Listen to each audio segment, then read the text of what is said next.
የአርሲ ክርስቲያኖች አሁን አያቻቸው እኮ አሁን እኛ መከራ ደረሰብን ነው ታዲያ የሚያስብለው መከራ ደረሰብን እኛ እግዚአብሔር ቸር ነው እግዚአብሔር ቸር ነው እኛንማ ምንም አይነት እንኳን ሰይፍና ስለት ተነስቶብን ድምጽና የሰው ፊት እንኳን እኮ እግዚአብሔር እንድንጠራጠረው የሚያረጋን ሰዎች ነው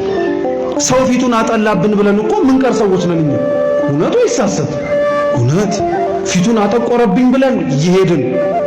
እሷ ተናገረችን ብለን እየሸሸን ባለንበት እነሱ በፍጹም መከራ ሊያደርቃቸው በሚችሉ ክርስቲያኖች መካከል ሆነው እውነተኛ ዘር ሆነው ታይተዋል ይሄን ብቻ አይደለም እኚህ ሰማዕታት ሌላም ትምህርት አስተምረውናል በቅርቡ ሶስተኛው መሬቶች ናቸው እሾህ ይዋጋል እሾህ በደንብ አድርጎ ከፍ ተብሎ እንዳይታይ አንቆ ያስቀራቸው ብዙ ነገር ነበረ ከፍ ብለው እንዳይታዩ ጩኸታቸው እንዳይሰማ በሰውኛው ያፈናቸው